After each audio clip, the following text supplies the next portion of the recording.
Serou mě. Já proč to dělám?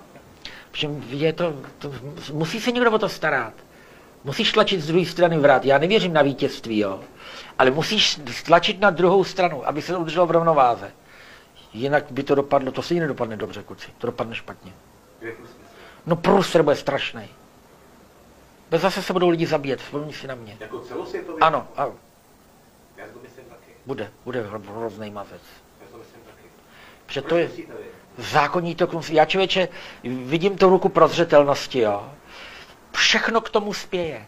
Všechno zapadá do sebe a míří ke katastrofě. Jeden čin za druhým. A já jsem si říkal, ty vole, oni po té revoluci, jak to dostali, jo. Ta šance mít to 20 let, člověče. Jen se o ty lidi trošku postarat, jo. Žádný parazit, já jsem nad tím přemýšlel, žádný parazit, člověče, nezničí svýho nositele. Oni, jo.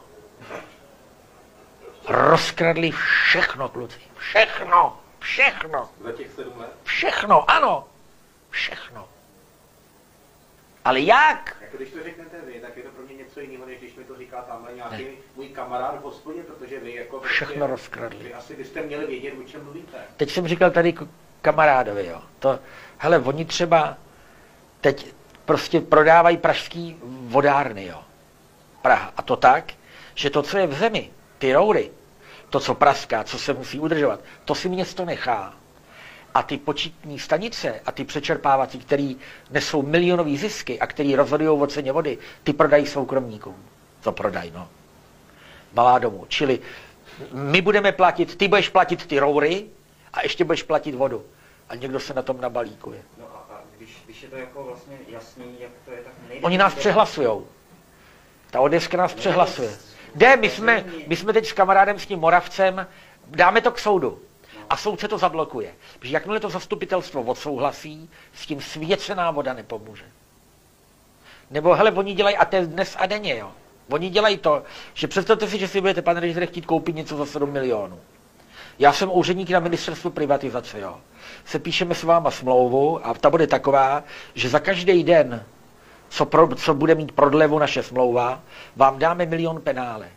A já jako úředník to 7 dní zdržím, to znamená těch 7 milionů, co máte platit, opomenu, pač já nikde není v zákoně napsané, že to musím udělat hned, když mám hodně práce.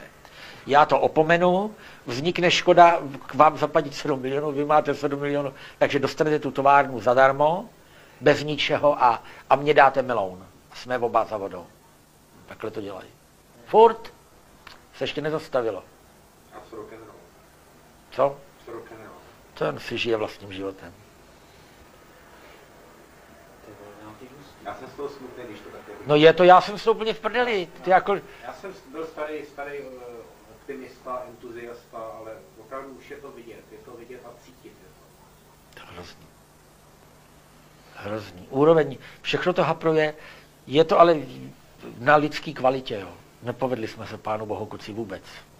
Jsme strašný kurvy. Hrozný. No, pojďme teda, že jste připravili. Tak hele, musí se Jan Lucemburský taky věděl, že jel. Vyjel. Musíš s kamarádama vyjet.